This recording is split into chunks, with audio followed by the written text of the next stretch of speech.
Module 3.2, Developing a Loyalty Program. There's 6 types of loyalty programs. We just discussed some successful ones. The first is a point-based loyalty program. The second is a tiered-based loyalty program. Third is paid. 4 is value-based. 5 is coalition loyalty, and 6 is game-based.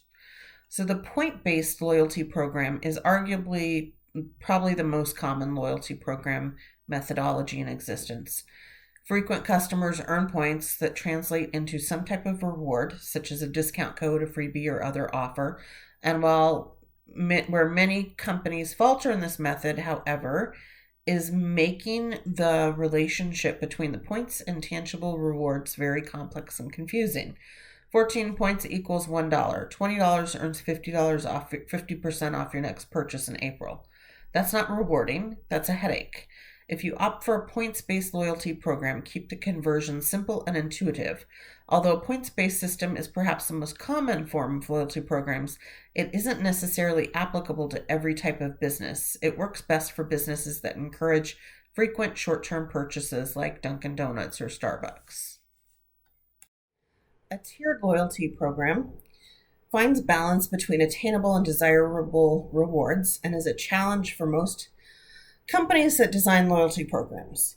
One way to combat this is to implement a tiered system that rewards initial loyalty and encourages more purchases. Present small rewards as a base offering for being part of the program, and then encourage repeat customers by increasing the value of the rewards as they move up the loyalty ladder.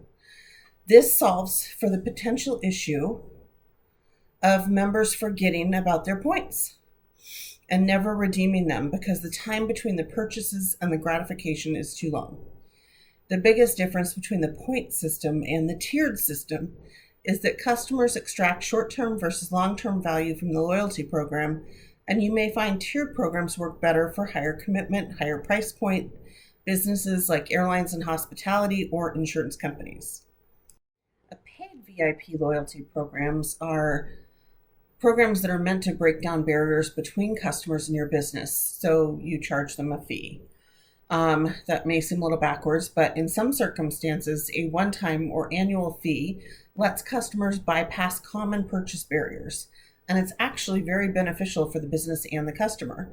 If you identify factors that may cause your customers to leave, you can customize a fee-based loyalty program to address those specific obstacles. For example, have you ever abandoned your shopping cart online after tax and shipping were calculated? This is a frequent issue for online businesses, and to combat it, you might offer a loyalty program like Amazon Prime, where people sign up, they pay an upfront fee, and they automatically get free 2-day shipping on orders, plus other awesome benefits. Number 4, a value-based loyalty program. Truly understanding your customer requires you to identify the values and desires of your target audience. In doing so, you can encourage customer loyalty by targeting those characteristics. While any company can offer promotional coupons and discount codes, some businesses may find greater success in resonating with their target audience by offering value in ways unrelated to money. This can build a unique connection with customers, foster trust, and loyalty. Number 5, coalition partnership loyalty programs. Strategic partnerships for customer loyalty, also known as a coalition program, can be an effective way to retain customers and grow your company. Which company would be a good fit for a partnership? The answer depends on your customers' everyday lives, needs, and purchase processes. For example, if you're a dog food company, you might partner with a veterinary office or pet grooming facility to offer co-branded deals that are mutually beneficial for your company and your customer. When you provide your customers with relevant value that goes beyond what your company alone can offer them, you're showing them that you understand and care about their challenges and goals.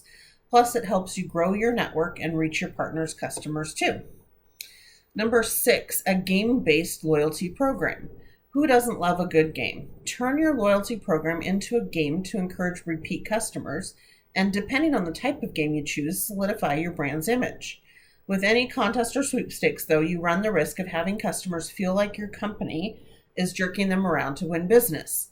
To mitigate this risk, ensure your customers don't feel like you're duping them out of their rewards. The odds should be no lower than 25%, and the purchase requirements to play should be attainable. Also, make sure your company's legal department is fully informed and on board before you make your contest public. When executed properly, this type of program could work for almost any type of company and makes the process of making a purchase engaging and exciting. Now, here are some examples to offer inspiration while you build your customer loyalty program. Measuring customer loyalty is done in 7 ways: customer retention rate, negative churn, your net promoter score, customer effort score, purchase habits, referral traffic, and social media mentions. With any initiative you implement, you have to measure your success. Customer loyalty programs should increase customer delight, happiness, and retention, and there are ways to measure these things aside from rainbows, sunshines, and smiles. Your customer retention rate. Customer retention is an indication of how long customers will stay with you. With a successful loyalty program, this number should always increase over time as the number of loyalty program members grow. So should other associated customer retention metrics. According to the Loyalty Effect, a 5% increase in customer retention can lead to a 25 to 100% increase in profit for your company. Negative churn. Customer churn is the rate at which customers leave your company. Negative churn, therefore, is a measurement of customers who do the opposite. Either they upgrade or purchase additional services. These help offset the natural churn that goes on in most businesses, and depending on the nature of your business and loyalty program, especially if you opt for a tiered loyalty program, this is an important metric to track. Net promoter score. Net promoter score is a customer satisfaction metric that measures on a scale of 1 to 10 the degree to which people would recommend your company to others.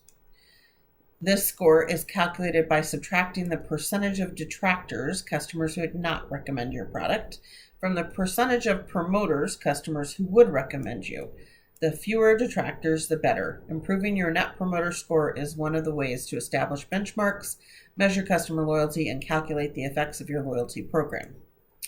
Customer effort score. Ask customers, how much effort did you personally have to put forth to solve a problem with the company? Some companies prefer this metric over net promoter score because it actually measures a customer's actual experience rather than the emotional delight of the customer. Purchase habits. How long do customers take to make another purchase from you? How many customers are returning products after purchasing them from you? These purchase habits let you know whether customers are loyal to your brand or whether they're leaving you for your competitors. It's important to understand what, if anything, is causing a return or delaying a repeat purchase. That's why it's important to consistently carry out at least one every quarter or whenever appropriate. Referral traffic. Referral traffic refers to any traffic that comes to your website from places other than search engines, social media site, news websites, and other online properties all count as referral traffic. Traffic from the display ads doesn't count. What matters is how many of your customers are linking to your site or talking about you on their social media profiles. You can also measure referral traffic using a tool such as Google Analytics. And lastly, social media mentions. What are people saying about you on social media? Is it positive or are they spreading bad words? While this isn't so much of a quantitative measurement as others on the list, it's still an excellent way to track customer loyalty. And you can track social media mentions with a number of media monitoring tools. Tracking mentions is an important part of social listening and one of the best ways to see whether customers are loyal. You can find out what they're saying about you in comparison to your competitors.